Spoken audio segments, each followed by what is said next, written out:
Isang maaliwalas na hapon sa unibersidad nang lapitan si Amaya ng kanyang kaklase na si Lyra. Mahinhin si Amaya. Palaging nasa likod ng klase. Bihirang magsalita at walang masyadong kaibigan. Ngunit kilala siya sa kanilang kurso sa culinary arts bilang henyo sa kusina.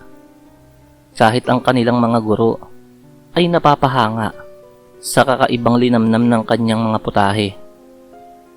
Amaya, gusto mo bang sumama sa amin sa baryo namin sa katapusan? Tanong ni Lyra habang nag-aayos ng mga gamit. May fiesta roon eh. Ikaw na ang magluto. Sikat ang mga putahe mo sa klase kung kaya't nakakasiguro akong magugustuhan ng mga taga-baryo ang lulutuin mo. May kasamang pakiusap ang tono nito. Parang may tinatagong layunin. Ngumiti si Amaya. Tahimik, ngunit may mga matang alam na mas malalim ang imbitasyon kaysa sa sinasabi ng kaibigan. Tumango siya. Sige, maikli niyang tugon. Maghanda ka lang ng maraming karne ha. Ang totoo niyan ay hindi mahilig si Amaya na sumama sa lugar ng kung kani-kanino kahit sa mga kaibigan niyang itinuturing. Ngunit ang imbitasyon ni Lyra ay isang pagkakataong matagal na niyang hinihintay. Hindi para makipista, kundi para busugin ang matagal niya nang hilig gawin. Linggo ng umaga nang umalis sila sa Maynila, sakay ng van. 3 oras ang biyahe. At habang papalapit sila sa baryo Taluktok, ay palubog ng palubog ang araw. Ang mga puno ay unti-unting nagkakakulay uling, at ang mga ulap ay parang usok na bumabalot sa bundok.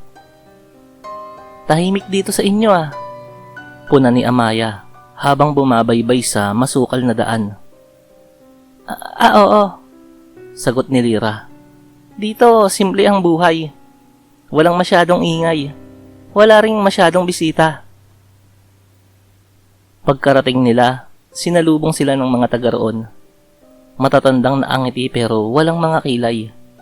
Mga batang may mahabang buhok at mga matang tila laging gising. May kakaibang katahimikan. Parang walang mga alingaw-ngaw. Kahit may tumatahol na aso sa di kalayuan. Ito po si Amaya, pakilala ni Lyra. Siya po ang magluluto sa fiesta mamaya.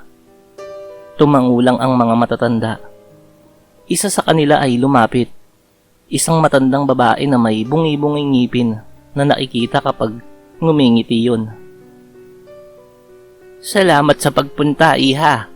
Matagal na naming inaasam ang ganitong gabi. Hindi nagpahalata si Amaya. Ngunit sa loob niya, naramdaman niya ang presensya ng dugo. Hindi dugo ng tao, kundi ng mga nilalang na nananabik dito at hindi dapat naglalakad sa liwanag ng araw. Bandang hapon ay dinala si Amaya sa gitna ng liwasan ng baryo. Nandoon na ang isang malaking lamesa na puno ng mga hilaw na karne, palanggana ng dugo, luya, at kung ano-anong halamang hindi niya kilala. Pero sa mga bagay na naroon sa lamesa, hinding-hindi makikita ang kalamansi, bawang at asin. Gusto nilang kumain ng espesyal, ani Lyra, habang inaayos ang mga kagamitan sa kusina. Pista ngayon ng buwan, sa pangalawang pagkalat ng anino. Hindi nagpahalata si Amaya, pero alam niya na hindi yon simpleng pista. Ang mga aswang, lalo na ang mga sinaunang lahi, ay may ritual tuwing ang buwan ay pumapagitna sa 2 anino. Isa sa gabi, at isa sa mundo ng mga nilalang nakagaya nila. Pinainit ni Amaya ang malaking kawali. Inisa-isa niya ang mga karne. May mga laman loob ng hayop, ngunit may iilang bahagi na hindi niya maikakailang mula sa tao. Daliri, puso, balat na may tahi. Ngunit hindi siya nandiri. Sanay siya sa mga ganoon. At higit sa lahat, ito ang pagkakataong matagal na niyang inaasam. Ang mahuli ang mga halimaw sa sarili nilang bitag. Nang dumilim na ang langit, Nagsimula ang handaan. Isa-isang naupo ang mga taga-baryo sa palibot ng apoy. Pinaghahain sila ni Amaya ng kanyang mga niluto. Sabaw na pulang-pula, sinigang na lamang loob, inihaw na mukhang hindi baboy, kundi ng isang nilalang. Tahimik silang kumain. Ngunit habang lumalalim ang gabi, nagsimula nang magbago ang anyo ng mga taga roon. Ang mga ngiti ng mga ito ay ibinunyag ang mga matutulas nitong mga pangil. Ang mga kuko'y nagsihabaan. Ang mga matay nanlilisik sa nararamdamang gutom. Tumayo si Amaya sa gitna nilang lahat. "Alam niyo ba kung ano ang inyong mga kinain?" Tanong niya. Tahimik ang mga pangit na nilalang. Walang sumasagot. "Hindi yan karne ng mga tao, kundi karne ng mga katulad nyo. Hindi ba kayo nagtataka kung bakit hindi nyo nakikita ang inyong mga anak?" Isang babae ang napasigaw. Isang matanda ang tumayo para sumugod. Ngunit bago pa ito makalapit, bumuka ang lupa. Sumigaw si Amaya. Sumambulat ang itim na usok sa kanyang paligid. Tumindig ang kanyang buhok.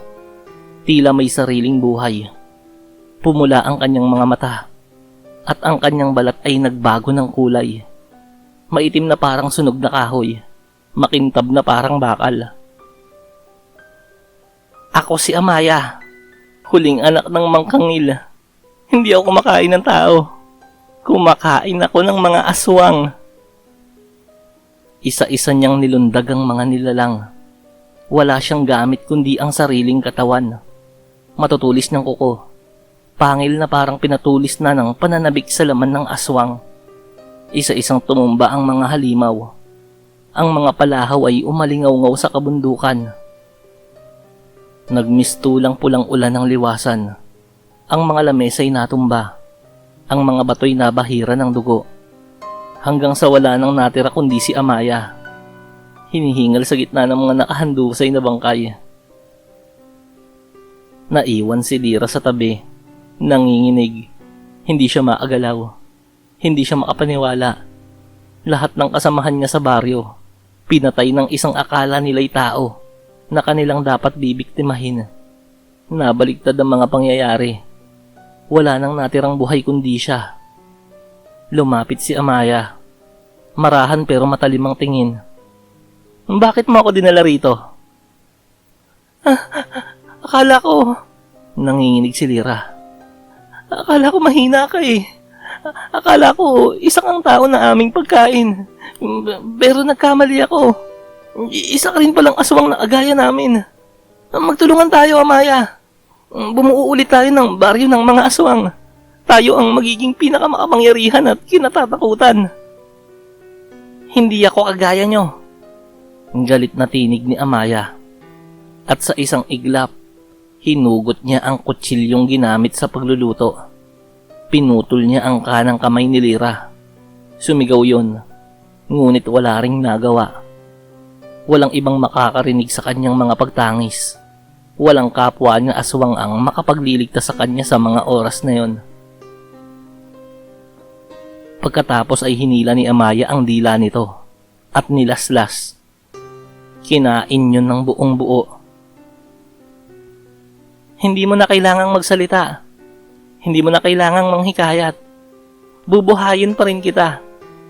Pero hindi na bilang halimaw, kundi bilang walang silbing aswang na magtatago na lamang sa liblib."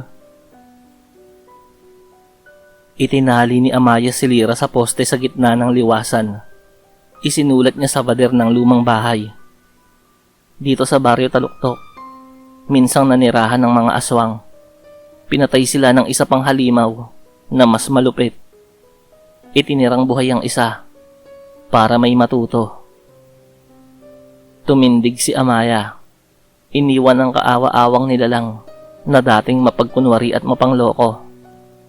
Alam niyang may darating pa ring mga naghahanap ng kapangyarihan, pero hindi na sila magtatagumpay.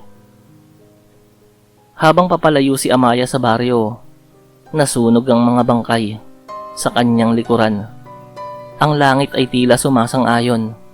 Dumilim, umulan, at binalot ng itim na ulap ang langit. Sa kanyang puso, alam niyang hindi yun ang huli. May iba pang baryong gaya nito. May iba pang lirang naghihintay. Ngunit ngayon, isang mensahe ang naipadala. Ang mga aswang na kagaya ng nasa baryong yun ay merong katapat. At minsan, ang pinakatahimik na klase ng aswang ay ang pinakamatinding bangungot ng iba.